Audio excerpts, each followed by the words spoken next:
இந்த திருப்பணியானது நன்றிடுதலாகவும் ரிச்சர்ட் சிந்தியா இவர்கள் வந்து அவருடைய முதல் வெட்டிங் ஆனிவர்சரி கொண்டாட இருக்கிறாங்க இல்லைங்க. Richard Cynthia happy wedding anniversary. மற்றும் ஜெபுலன் ஏட்ரியன் அவருடைய பர்த்டே இருக்காங்களா, ஹாப்பி பர்த்டே. மற்றும் பிரினா ராதா அவருடைய 56th பர்த்டே இருக்காங்களா, happy birthday, happy birthday. Monica Daniel 37th birthday இருக்காங்களா, ஹாப்பி பர்த்டே. மற்றும் ஒயிலா செல்வி பர்த்டே, ஹாப்பி பர்த்டே. மரித்த துரைராஜ் யேசுதாஸ், அனதிக் Benjamin, Anthony Cruz, Jasper Berlin இவருடைய ஆன்மாவுக்காக இந்த திருவிழா ஒதுக்கப்படுகின்றது. தந்தை மகன் தூய ஆவியாரின் பெயராலே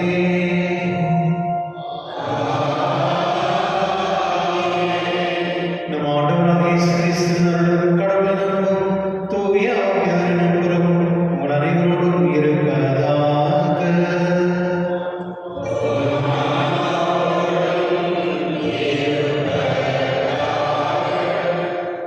சகோதர சகோதரி, இன்று தாய் திருச்சபையானது இன்று 3 புனிதருடைய விழாவை கொண்டாடுகிறது. ஒன்று சென்ட் பால் அவருடைய கன்வர்ஷன், அது நேற்று 25ஆம் தேதி, நேற்று ஞாயிற்றுக்கிழமை ஆகியதுனால இன்று கொண்டாடப்படுகிறது. மற்றும் அவருடைய சீடர்களான 2 பிஷப்ஸ், புனிதர் தீமோத்தி மற்றும் சென்ட் டைட்டஸ் இவர்களுடைய புனிதர்களுடைய விழா. மற்றும் நம்மளுடைய நாடுடைய ரிப்பப்ளிக் டே, அதாவது நம்மளுக்கு சுதந்திரம் கிடைத்த பிறகு நம்ம உடனே ஃப்ரீ ஆகும். ஒரு கான்ஸ்டியூஷன், அதாவது நாட்டினுடைய சட்டங்கள் தான் இந்த நாடுக்கு நடத்து கொண்டு போக வேண்டும். அதனால அம்பேத்கர் அவர்கள், டாக்டர் அம்பேத்கர் அவருடைய என்டையர் டீம் இந்த கான்ஸ்டியூஷனை கொடுத்து இன்னைக்கு நம்ம நாடு ரிப்பப்ளிக், அதாவது எல்லாருமே சரிசமம் அப்படின்ற அந்த உணர்வோடு இந்த கான்ஸ்டியூஷன் ப்ரெசென்ட் பண்ணாங்க. ஆனால் அவர் பேட்டில் நம்ம நாட்டில் நம்ம யாரையுமே மதிக்கிறது இல்லை, ஈக்குவலாக மதிக்கிறது இல்லை. ரிச் ஒரு பக்கம், புவர் ஒரு பக்கம் இருப்பாங்க. அது இல்லாமல் நம்மளுக்குள்ளவே நிறைய பிரச்சனை இருக்குது. அது மொழி பிரச்சனை, காஸ்டிசம், இந்த மாதிரி நிறைய பிரச்சனை போய் உண்மையிலே எல்லாருமே நம்ம இந்த நாட்டுடைய மக்கள் அப்படின்ற உணர்வு நம்மகிட்ட இல்லை. அது இல்லாததுனால தான் நம்ம நிறைய கரப்ஷன்ஸ் அதெல்லாம் நம்ம பார்க்குறோம். இன்றைக்கி நம்ம நாட்டுக்காக நம்ம ஜெபிப்போம், நாட்டை ஆளுக்கொண்டு இருக்கிற அவங்களுக்காக நம்ம ஜெபிக்கணும். ஏன்னா அவர்கள் தான் மக்களை வழி நடத்துகிறார். அவர்கள் கடவுள் ஞானமும் அறிவு கொடுத்து எல்லாரும் நாட்டில் இருக்கும் எல்லாருமே சரிசமம் அப்படின்ற அந்த உணர்வோடு வாழக்கூடிய அந்த தன்மை அவருக்கு வந்து மற்றும் இந்த ஆஃபீஸர்ஸ் யாரெல்லாம் ஆஃபீஸில் உட்காந்துருக்க கவர்மெண்ட் சர்வன்ஸ் அவங்க எப்போதுமே நாட்டில் இருக்கிற மக்களுக்காக சேவை நம்ம செய்யணும் அப்படின்ற அந்த அந்த நியாயமான ஒரு அறிவு வந்து கடவுள் அவங்களுக்கு கொடுத்து ஆஸ்வதிக்க முடியும். மற்றும் இந்த நாட்டில் இருக்கிற ஒரு குடிமகனும் அவர்களுக்கு தேவை இருக்க இந்த சின்ன பேசிக் வசதிகள், குடிக்க தண்ணி மற்றும் ஒரு வீடு, ஒரு வேலை, படிப்பு, இந்த மாதிரி ஒரு மெடிக்கல் சப்போர்ட் சிஸ்டம் இது கிடைச்சாலே போதும். மனிதர்கள் அவங்க நார்மலாக இருப்பாங்க. அவர்கள் அனைவருக்கும் கடவுள் ஆசிர்வதிக்கும்படி இந்த நாடு ஒரு கடவுள் ஒரு அமைதியும் சமாதானத்தோடு நடத்தி கொண்டு போகக்கூடிய ஆசிரியர்களுடைய இது திருப்பதி கொண்டாடுவோம். எல்லா வகையிடமும் சகோதர சகோதரிகளிடமும் நான் பாவம் செய்கிறேன். ஏன் சிந்தையாலும் சொல்லாலும் செய்தாலும் கடமை தவறினால் பாவம் பல செய்வேன். என் பாவமே, என் பாவமே, என் பெரிய பாவமே. ஆகையால் பொதுமணியால் விடுதலையால் வாழ்த்தோடு சகோதர சகோதரிகள் நம்மை எல்லா வகையிலும் நம்மை இறக்க வைத்து நம் பாவங்களை மன்னித்து நம்மை நிலை வாழ்வுக்கு அழைத்து செல்வாராக.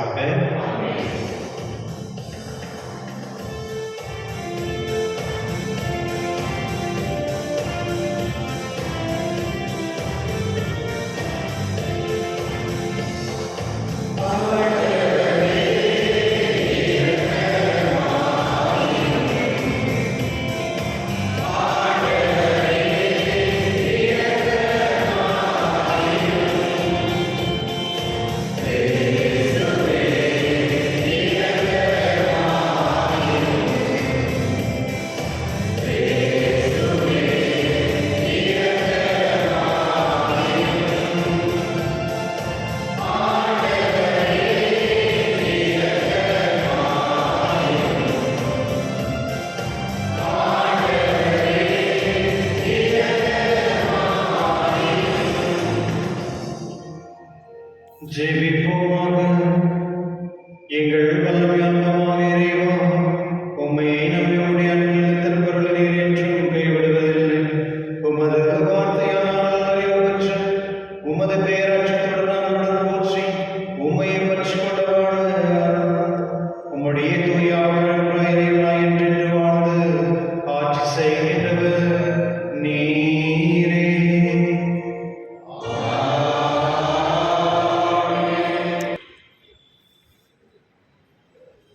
இறைவாக்கினர் எரேமியாவிலிருந்து வாசகம். இதோ நாட்கள் வருகின்றன, அப்பொழுது நான் இஸ்ரவேல் வீட்டாரோடும் யூதாவின் வீட்டாரோடும் புதிய உடன்படிக்கை ஒன்றை செய்து கொள்வேன் என்கின்றார் ஆண்டவர். அவருடைய மூதாதையரை எகிப்தின் நாட்டினின்று விடுவிப்பதற்காக அவர்களை நான் கைப்பிடித்து நடத்தி வந்த பொழுது அவர்களோடு செய்து கொண்ட உடன்படிக்கையை போன்று இது இராது. நான் அவர்களின் தலைவராயிருந்தும் என் உடன்படிக்கையை அவர்கள் மீறிவிட்டார்கள் என்கின்றார் ஆண்டவர். அந்நாட்களுக்கு பிறகு இஸ்ரவேல் வீட்டாரோடு நான் செய்திருக்கும் உடன்படிக்கை இதுவே. என் சட்டத்தை அவர்கள் உள்ளத்தில் பதிப்பேன், அதை அவர்களது இதயத்தில் எழுதி வைப்பேன். நான் அவர்களின் கடவுளாய் இருப்பேன், அவர்கள் என் மக்களாய் இருப்பார்கள் என்கின்றார் ஆண்டவர். இனிமேல் எவரும் ஆண்டவரை அறிந்து கொள்ளும் என தமக்கு அடுத்திருப்பவருக்கோ சகோதரருக்கோ கற்றுத்தர மாட்டார். ஏனெனில் அவர்கள் பெரியோர் முதல் சிறியோர் வரை அனைவரும் என்னை அறிந்து கொள்வர் என்கின்றார் ஆண்டவர். அவரது தீட்சைகளை நான் மன்னித்து விடுவேன், அவருடைய பாவங்களை இனிமேல் நினைவு கூற மாட்டேன். ஆண்டவர் வழங்கும் மறுவாக்கு. பதிலை பாடல் பல்லவி. நீரே என் புகலிடம், என் அரண், உம்மையே நான் நம்பியுள்ளேன்.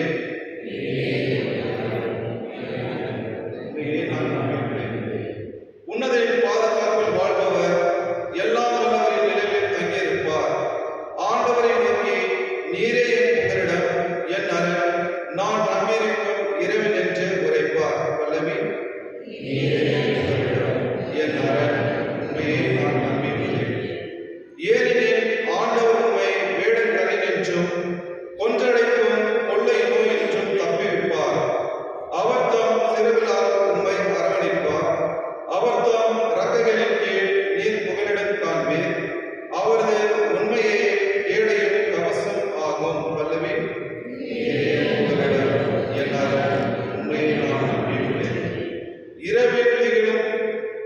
இரவில் திகிலுக்கும் பகலில் பாய்ந்து வரும் அம்புக்கும் நீர் அஞ்ச மாட்டீர்.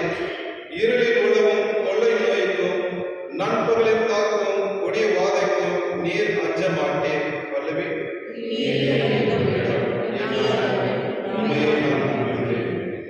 ஆண்டவரே, உம் புகலிடமாய்க் கொண்டீர், உன்னதரை உம் புகலிடமாக்கிக் கொண்டீர்.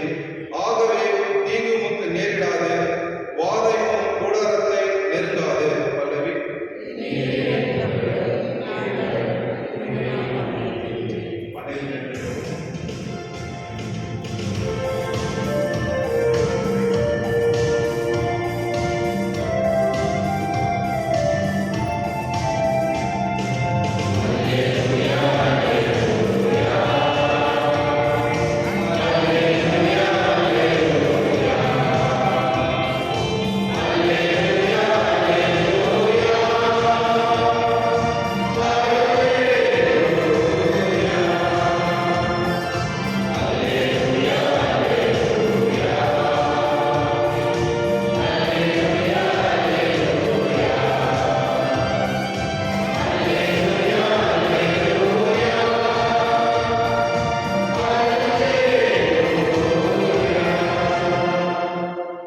அன்பின் அடிப்படையில் உண்மையை பேசி தலையாக கிறிஸ்துவை போன்று எல்லாவற்றிலும் நாம் வளர வேண்டும். அல்லேலூயா.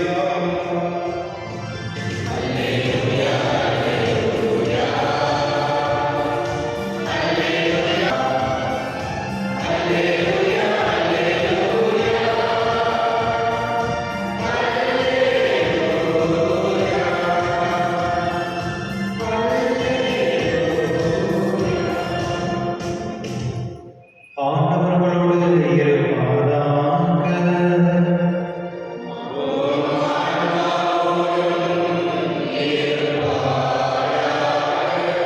புனித யோவான் எழுதிய நற்செய்தியிலிருந்து வாசகம்.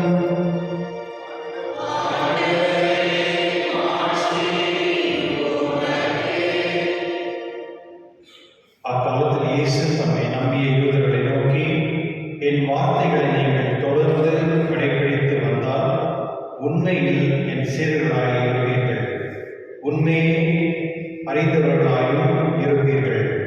உண்மை உங்களுக்கு விடுதலை அளிக்கும்.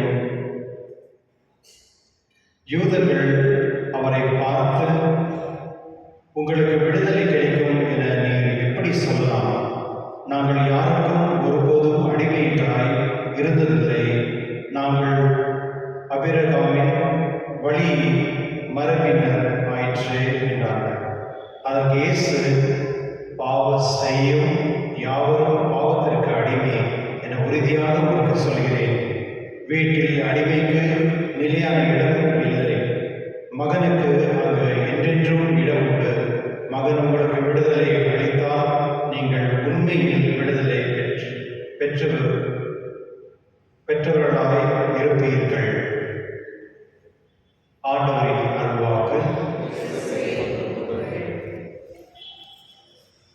கிறிஸ்துவின் அன்பான சகோதர சகோதரிகளே, இன்று தாய் திருச்சபையிலிருந்து 3 புனிதர்களுடைய விழாவை கொண்டாடுகிறது. முதல் நம்முடைய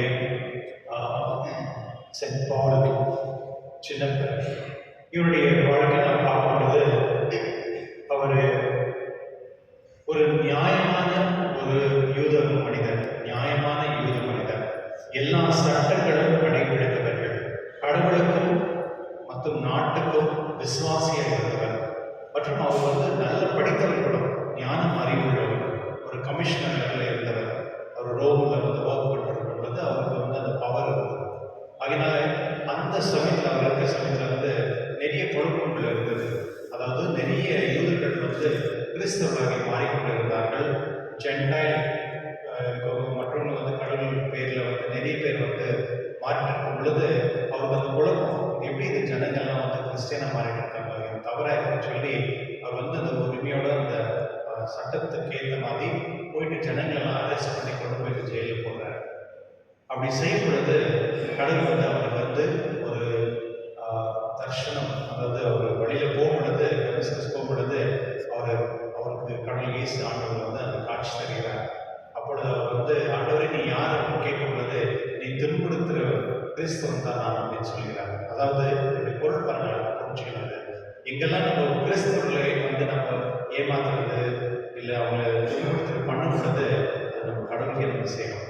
அதுதான் கடவுள் பாருங்கள், நம்மளை எப்படி கிறிஸ்தவர்கள் எல்லாருமே அவருடைய சொந்த உடலாக சொந்த குடும்பமாக நம்ம ஏற்றுக்கொண்டிருக்காரு. அதனால தான் அந்த வார்த்தை சொல்கிறாங்க, எங்கெல்லாம் வந்து கிறிஸ்தவர்களை நீ வந்து துன்புறுத்துறீங்களா, நீ என்னையே துன்புறுத்துற அப்படின்னு. அதனால்தான் கிறிஸ்தவர்களை வந்து நம்ம மற்றவங்களை ஏமாற்றக்கூடாது. கிறிஸ்தவர்களை நம்ம ஒரு வேலை ஏமாற்றி ஏதாவது பண்ணோம் அப்படின்னா அது வந்து கடவுளை நம்ம ஏமாத்துற மாதிரி நம்ம கவனம் வச்சுக்கணும். ஏன்னா அதுதான் ஆண்டவர் இயேசு சென்ட் பாலுக்கு வந்து சொல்றார். அந்த நேரத்தில் அவர் வந்து அந்த ஒளி பெற்ற பிறகு அவர் கம்ப்ளீட்டாக சேஞ்ச் ஆகி இந்த உலகத்திற்கே அவர் மூலியமாக தான் கிறிஸ்துவனுடைய போதனையும் வார்த்தைகளை வந்து பரிந்துரைத்தவர் இந்த அப்போஸ்தலர் பால் தான். அவர் தான் பில்லர் ஆஃப் சர்ச் அப்படின்னு சொல்லுவாங்க. ஒரு சர்ச்சில் வந்து 2 தூண்கள் இருக்கு, பீட்டர் அண்ட் பால், 2 பேருமே இருவருமே இந்த உலகத்துக்கு வந்து அவர்கள் வந்து சாட்சியை வந்து மறித்தார். கிறிஸ்துவன்களே, இவருடைய 2 சீடர்கள், அதாவது சென்ட் பாலுடைய 2 சீடர்கள் வந்து தீமோத்தி, டைட்டஸ், இருவருமே வந்து ஒரு பிஷப்பால் சென்ட் பால் தான் அவங்களுக்கு ஆர்டினேஷன் கொடுத்து அவங்களை அனுப்பி வைக்கிறாங்க வந்து அவருடைய வார்த்தையை அறிவிக்கிறதுக்கு. அப்பொழுது அவர்கள் தீமோத்தி வந்து அவர் வந்து 97 வந்து அவர் வந்து கல்லால் அடித்து அவரை கொல்லப்பட்டார். மற்றும் டைட்டஸ் வந்து 94 வந்து அந்த அட்வான்ஸ் ஏஜ் வயசானது அவர் இருந்தார். இவர் 2 பேருடைய வாழ்க்கை இருந்து இவர் இருவரும் என்ன செஞ்சாங்கன்னா மக்களுக்கு உற்சாகப்படுத்தினார். யார் இருந்தால் அன்பியங்கள். அந்த காலத்தில் வந்து முதல் அன்பியம் தான் இருந்தது. அப்போ வந்து சர்ச் இந்த மாதிரி பில்டிங்கெல்லாம் இருக்கல, அன்பியங்கள் சின்ன குரூப்பாக இருப்பாங்க. அந்த அன்பியங்களை போயிட்டு அவங்க வந்து உற்சாகப்படுத்தி அவங்களுக்கு ஞானம் மாதிரி கொடுத்து மக்களை வந்து விசுவாசத்தை கொண்டு வந்தார்கள். அவர்கள் எப்பொழுதுமே சொல்வார், சில நேரத்தில் நம்ம செய்யக்கூடிய விஷயங்கள் வந்து நமக்கு ஃபேவராக இருக்கும், இல்லை ஃபேவராக இருக்காது. அது நம்மளுக்கு நல்லதாக மாறும், நல்லதாக இல்லை. அது இருந்தாலும் நம்ம வந்து மக்களை விசுவாசத்தை உற்சாகப்படுத்தி அவங்க விசுவாசத்தை கொண்டு போகணும் அப்படின்னு சொல்லி இருவரும் தன்னுடைய வாழ்க்கை முழுவதுமே அவர் வந்து கடவுளுடைய அந்த ஆட்சிக்காக வேலை செய்தார்கள். என்னுடைய நற்செய்தி வந்து ரொம்ப அழகான நற்செய்தி. அதாவது சில யூதர்கள் கூட வந்து ஆண்டவரை விரும்பினாங்க, அந்த ஃபாலோவர்ஸ் அப்படி இருந்தாங்க. அப்போ வந்து ஆண்டவர் அவருக்கு சொல்கிறார், நீங்கள் தொடர்ந்து கடைபிடித்து வந்தால் உண்மையில் என் சீடர்களாக இருப்பீர்கள், உண்மையை அறிந்தவர்களாக இருப்பீர்கள், உண்மை உங்களுக்கு விடுதலை அளிக்கும் அப்படின்னு சொல்லுகிறார். அது சொல்லும் பொழுது யூதர்கள் அவரை பார்த்து உங்களுக்கு விடுதலை கிடைக்கும் என நீங்கள் எப்படி சொல்லலாம் அப்படின்னு கேள்வி கேட்குறாங்க. இப்போ நீங்கள் கூட கேட்குறீங்களா, ஃபாதர் சார் எப்படி ஃபாதர் சொல்லலாம் அப்படின்னு கேட்குறீங்க தானே. அந்த காலத்துலேயே வந்து கடவுளை கூட கேட்டிருக்காங்க. ஜனங்க வந்து நீங்கள் எப்படி வந்து இந்த எங்களை வந்து இந்த விடுதலை கிடைக்க வேண்டும் நீங்கள் சொல்கிறீங்க அப்படின்னு கேட்கும் பொழுது ஆண்டவர் சொல்லுகிறார், யாரெல்லாம் பாவம் செய்கிறாரோ அவர்களெல்லாம் அடிமை. இப்போ நீங்கள் சொல்லுங்க, நீங்கள் எத்தனை பேர் வந்து நீங்கள் வந்து விடுதலையோட வாழ்ந்துட்டு இருக்கீங்க, இல்லை அடிமையாக இருக்கீங்க? எத்தனை பேர் அடிமையாக இல்லை? கைத்தூக்கு பார்ப்போம். பாவம் செய்யாத இருக்கிறவங்க கைத்தூக்கு பார்ப்போம். ஒருத்தர் இல்லை தானே? எல்லாருமே நம்ம அடிமையாக தான் இருக்கோம். யாருக்கு? சாத்தானுக்கு இல்லையா? நம்ம பாவம் செய்கிறதுனா சாத்தானுக்கு நம்ம அடிமையாக இருக்கோம். இப்போ நம்ம கடவுளுக்கு அடிமையாக இருந்தோம்னா நல்லது செய்யணும், நம்ம பாவம் செய்யணும். நம்ம பாவம் செய்யணும் அப்படின்னா சாத்தானுக்கு நம்ம அடிமையாக இருக்கோம் தான். ஆண்டவர் சொல்கிறார், நீங்கள் பாவம் செய்யும் பொழுது நீங்கள் அடிமையாக இருக்கிறீங்க. அதுதான் உண்மை. கிறிஸ்துவர்களே, இந்த அடிமைத்தனத்திலே கடவுள் நம்மளே வெளிக்கொண்டு வந்திருக்கார். அதுக்காக தான் நம்ம வந்து ஆண்டவர் இயேசுவை நம்பி ஞானஸ்தானம் பெற்றுக்கொள்கிறோம். ஞானஸ்தானம் பெறும் பொழுது நம்முடைய ஜன்ம பாவம் வந்து களையப்பட்டு நம்மளுக்கு கடவுள் வந்து ஒரு புது வாழ்க்கை நமக்கு கொடுக்குறார். அந்த புது வாழ்க்கையில தான் நம்ம தொடரணும். ஆனாலும் நம்ம சில பாவங்கள்லாம் செய்யணும். அதுக்கு வந்து பாவ மன்னிப்பு கடவுள் வந்து திருச்சபை நமக்கு கொடுக்குறாரு. அதை நம்ம அப்பப்போ சரி பண்ணிக்கலாம். எந்த பாவம் பண்ணியிருந்தாலும் நம்ம கடவுள் திருச்சபையில் போயிட்டு நம்ம பாவம் பண்ணும் பொழுது கடவுள் அந்த பாவத்தை நீக்கிறாங்க. ஆனால் உண்மையிலே வந்து கடவுள் வந்து அந்த பாவம் பண்ணக்கூடிய அந்த ஜன்ம பாவத்தில் அந்த கடவுள் நமக்கு விடுதலை கொடுத்தாங்க. அந்த முழு பாவத்துக்கு பரிகாரம் தான் அந்த சிலுவை. இதுதான் சிலுவை நினைவு. அதனால நம்ம எப்பொழுதுமே கடவுளுக்கு நம்ம நன்றி சொல்லிட்டே இருக்கணும். காரணம் என்ன அப்படின்னா, அந்த விடுதலை இருந்து நம்மளுக்கு கடவுள் வந்து ரட்சத்திற்காக. இன்னைக்கு வந்து நம்ம ரிபப்ளிக் டே நம்ம கொண்டாடுறோம். நானுமா வேண்டாமா எனக்கு தெரியாது. ஒரு சீசன்ல வந்து நம்மளுடைய நாட்டில் வந்து இதெல்லாம் நம்ம கொண்டாடணும் அப்படின்னு இருந்தது. இப்போ வந்து அந்த இன்ட்ரெஸ்ட் போயிடுச்சு. ஏன்னா இப்போ வந்து நாட்டில் வந்து நடக்கக்கூடிய நிறைய விஷயங்கள் வந்து அது ரொம்ப பெயின்ஃபுல்லாக இருக்குது. இப்போ ரீசெண்டாக நான் பார்த்த ஒரு பாஸ்டர் வந்து அவர் போய் பைபிள்லாம் கொண்டு போயிட்டு ஜனங்களுக்கு போதனை செஞ்சாருன்றதுக்காக அவருக்கு அந்த மாட்டு சாணி முத்தத்தை கொடுத்து அதை பண்ணி இதெல்லாம் வந்து நம்மளுக்கு ஃப்ரீடம் இருக்குது நம்ம நினைக்கிறோம். அந்த உண்மையாக இருக்கா இல்லையா நமக்கு தெரியாது. அந்த உண்மையானவே நம்மளுக்கு அந்த விடுதலைன்றது வந்து அந்த சுதந்திரம், முழு சுதந்திரத்துலேருந்து வெளியே வரது தான் அந்த விடுதலை. ஆனால் நம்ம நாடு வந்து ஒரு காலத்தில் பிரிட்டிஷர்ஸ் ஆண்டு இருந்தாங்க. அந்த சமயத்தில் எல்லாருக்கும் சாப்பாடு இருந்தது, படிப்பு இருந்தது, எல்லாருக்கும் இருந்தது. இப்போ எல்லாருக்கும் அப்படி இல்லை. நம்ம நாட்டில் இவ்வளோ வருஷம் ஆச்சு, 25, 26, 28 வருஷம் நான் கூட நம்ம இன்னுமே வந்து பழைய காலத்தில் இருக்கிற மாதிரி தான் இருக்கிறோம். நம்ம மற்றவர்களை மதிக்கிறதில்ல, மற்றவர்களை ஏற்றுக்கொள்வதில்லை, நிறைய வேறுபாடுகள் மற்றும் நாட்டில் வந்து நான் மட்டும் நல்லா இருந்தால் போதும் அப்படின்ற சூழ்நிலை வந்து உண்டாயிடுச்சு. அதனால நிறைய பேருக்கு வேலை இல்லை, நிறைய பேருக்கு வந்து சாப்பாடு இல்லை, குடிக்கிறதுக்கு தண்ணி இல்லை, படிப்பு இல்லை, இந்த மாதிரி நிறைய பிரச்சனைகள் நடந்துகிட்டே இருக்கு. தெரியல எப்போதான் உண்மையிலே நமக்கு இந்த விடுதலை கிடைக்கும் அப்படின்னு. உலகத்தில் இருக்கும் இப்போ சைனாவில் நீங்கள் பார்த்தீங்கன்னா எல்லாருமே சரிசமமாகவே அவங்க வந்து இருக்கும். அவங்களுக்கு சாப்பாடுலேருந்து, வீட்டிலேருந்து, ஒரு வேலையிலேருந்து எல்லாரையும் மதிக்கக்கூடிய அதுபோல் நம்ம நாடும் இருக்கணும். அது போல இருக்கிறதுக்கு நம்ம கடவுளுக்கு தான் ஜபிக்கணும். கிறிஸ்துவங்களே, கடவுள் இன்னைக்கு இந்த நற்செய்தியில் வந்து விடுதலை பற்றி பேசுகிறாங்க. நம்ம எப்பெல்லாம் பாவம் செய்யணுமோ அப்போ நம்ம சாத்தானுக்கு போய் அடிமையாயிட்டு அதோடைய கீழே காலில் போய் நம்ம விழுந்துடணும். நம்ம வந்து எப்பொழுதுமே அதுலேருந்து வெளியே வர்றதுக்கு நம்ம முயற்சி பண்ணணும். இன்று நம்முடைய நாட்டுக்காக நம்ம ஜெபிப்போம். மற்றும் நம்ம எப்போதுமே நாட்டுக்கு என்ன சொல்றது நல்லது செய்யறதுக்கு நம்ம முயற்சி பண்ணணும். எஸ்பெஷலி டேக்ஸ் பே பண்ணுறதாகட்டும், இல்லை வேறு ஏதாவது விஷயங்கள் வந்து நம்ம நாட்டுக்கு சம்மந்தப்பட்ட விஷயங்களை செய்யும் பொழுது அது நியாயமாக செய்யக்கூடிய அந்த ஞானம் நமக்கு தேவை. ஆகையினால என்னுடைய திருப்பலியில் நாம் கடவுளுக்கு ஜெபிப்போம். இந்த நாடும் நாட்டு மக்களை ஆசீர்வதித்து நம்ம எப்பொழுதுமே சுதந்திரமாக வாழக்கூடிய இந்த ஆசீர்வாதங்கள் நாம் தரும்படி திருப்பலியில் மன்றாடுவோம்.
சகோதரர்களுடைய நம்மளுடைய திருப்பலி எல்லாம் தந்தையாக ஏற்றதாகபடி செல்லுங்கள்.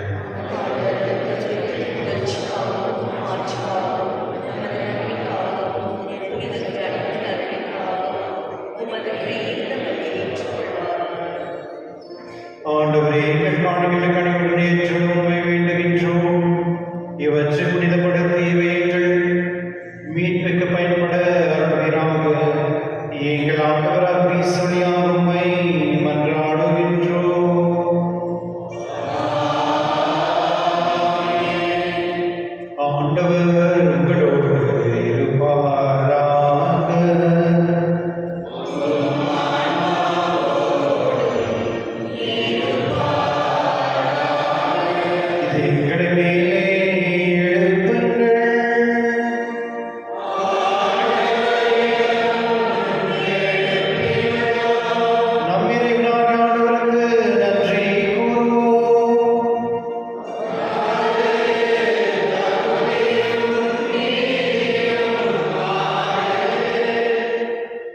ஆண்டவரே, காத்தவரை புகழ்ந்து இருப்பது எல்லாவற்றுக்கும் மேலான எங்கள் பாஸ்கவை கிறிஸ்து பலியான சிறப்பு நாளில் உம்மை இன்னும் மிகுதியாக வாழ்த்து போற்றுவது மெய்யாகவே தகுதி நீதியமாகும்.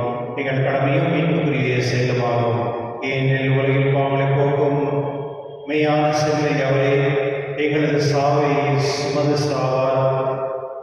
தமது சாவார் அளித்தவரும் தமது உயிர்ப்பினால் எங்களை வாழ்வை புதுப்பித்தவரும் அவரே. ஆகவே பாஸ்க மகிழ்ச்சி பொங்க உலக மாந்தர் அனைவரும் பங்களிக்கின்றனர். அவ்வாறே ஆட்சியில் இருக்கும் அதிகாரம் கொண்ட தூதர்களும் உமது மாட்சியை புகழ்ந்து பாடி முடிவெற்றி சொல்வதாவது: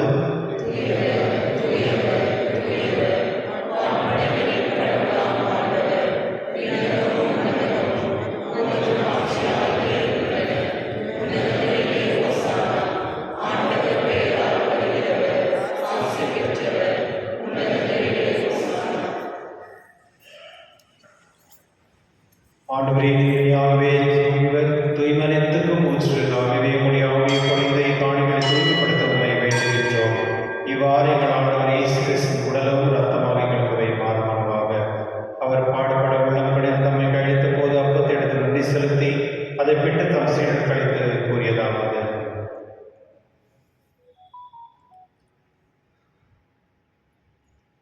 அனைவரும் இதிலிருந்து பெற்று உண்ணுங்கள், இது உங்களுக்காக கையெழுக்கப்படும் என் உடல்.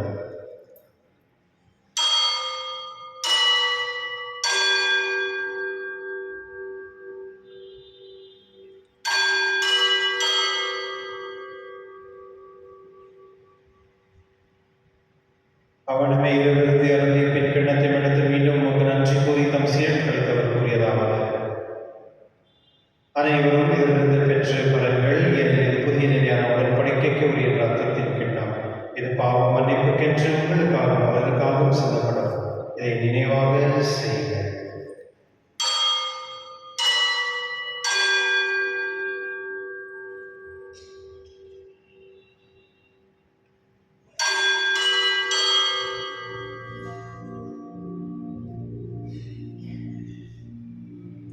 நம்பிக்கையின் மறைபொருள்.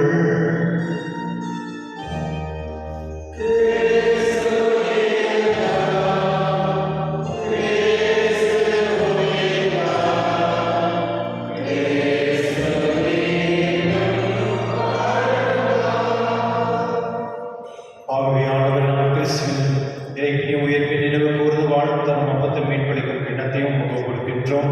உம் திருமணம் என்ற உமக்கு ஓவியம் கூறிய தள்ளவரின் நீங்கள் ஏற்றுக்கொண்டீர். எனவே உமக்கு நன்றி செலுத்துகின்றோம். மேலும் கிறிஸ்துவின் உடலிலும் ரத்தத்திலும் பங்கு கொள்ளும் எங்களை தூயாமை கொண்டு சேர்க்க வேண்டும் என தாழ்மையுடன் கொண்டாடுகின்றோம். ஆண்டவரை உலகெங்கும் பரவிருக்கும் உமது திருவையை நினைவு கூர்ந்தள்ளும். எங்கள் திருத்தந்தை லியோ, எங்களாய் பீட்டர், எல்லா திருநகராகினரோடும் உமது திருவில் அன்பினை பெற செய்துள்ளோம். மேலும் உயிர்த்தெழும் எதிர்நோக்கும் தூயில் கொள்ளும் எங்கள் சகோதர சகோதரியும் இறந்தோரான இறக்கத்துடன் நினைவு கூர்ந்து உமது திருமண ஒளியில் ஏற்றிடும். எங்கள் அனைவரும் மீதும் இரக்கமாயிரும். கடவுள் கண்ணித்தான புனித மரியாவுடைய கணவனான புனித யோசேப், புனித திருத்தூதர்களில் உலகில் உமக்கு உந்தவராய் வந்தவராகிய புனித அனைவரோடும் நாங்கள் நிலை வாழ்வுக்கு பங்கு கொள்ளும் தகுதி பெற்று உம் திருமகன் இயேசு கிறிஸ்துவின் உம்மை புகழ்ந்தேத்த மனமுள்ள உம்மை கொண்டாடுகின்றோம்.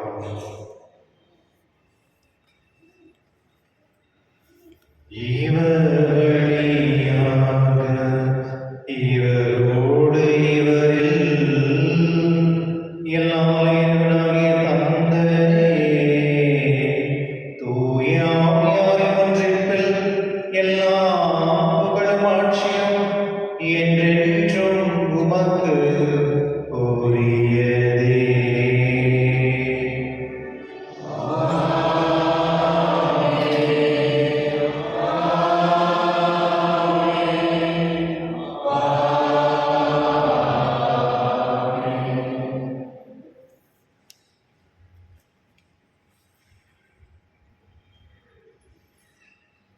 மீட்பரின் கட்டளையால் கற்பிக்கப்பட்டு இறை படிக்கும் பயிற்சி பெற்று நாம் இணைந்து சொல்லுவோம்: தந்தையே, உமது பெயர் போற்றுக, உமது ஆட்சி வருக, உமது திருவுள்ளம் நிறைவேறுவது போல் மண்ணுலகிலும் நிறைவேறுக. எங்கள் அன்றாட உணவை இன்று எங்களுக்கு தாரும். எங்களுக்கு எதிராக குற்றம் செய்தோரை நாங்கள் மன்னிப்பது போல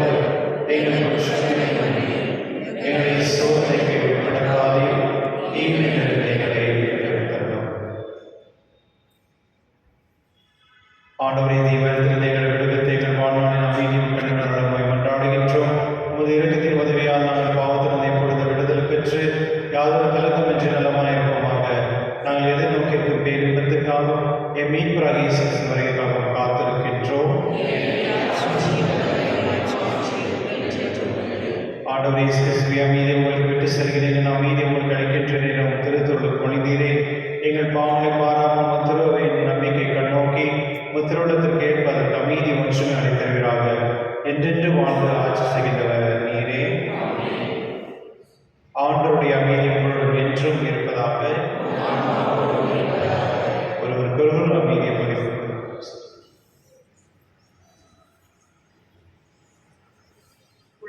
பாவங்களை போக்கும் இறைவனை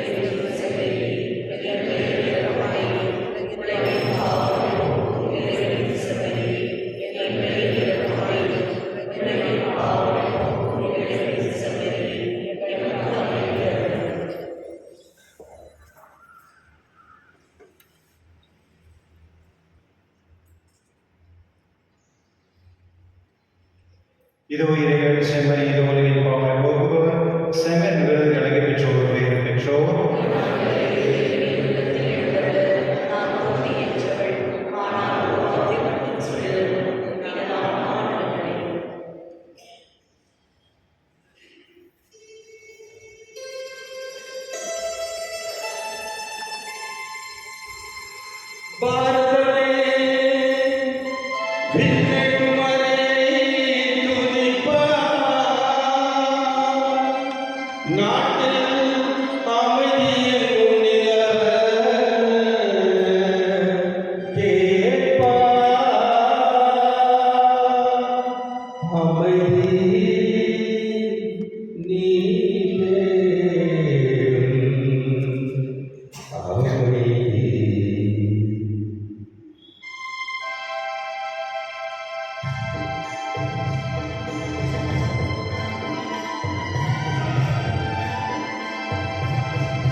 மன்றாடுவோமாக.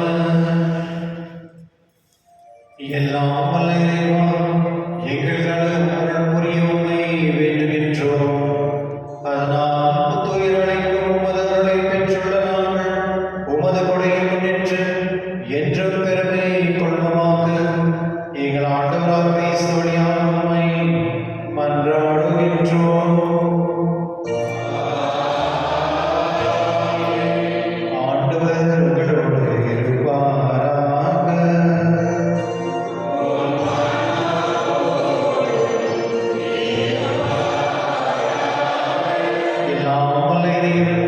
தந்தை, மகன், தூய ஆவியார் அனைவரையும் ஆசீர்வதிப்பாராக.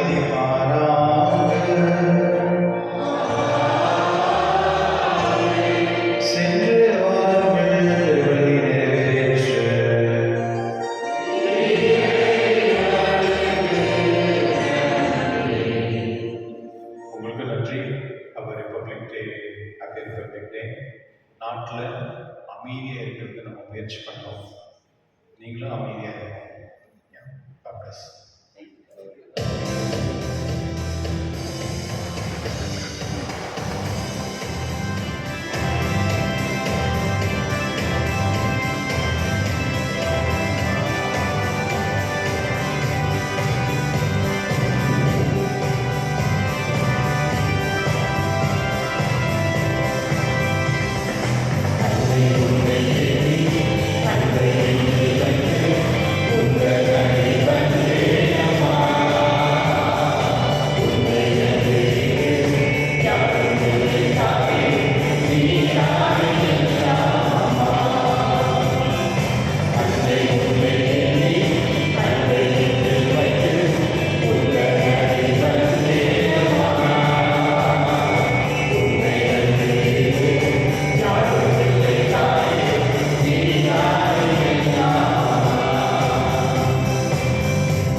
என் வாழ்வின் பாதை எல்லாம்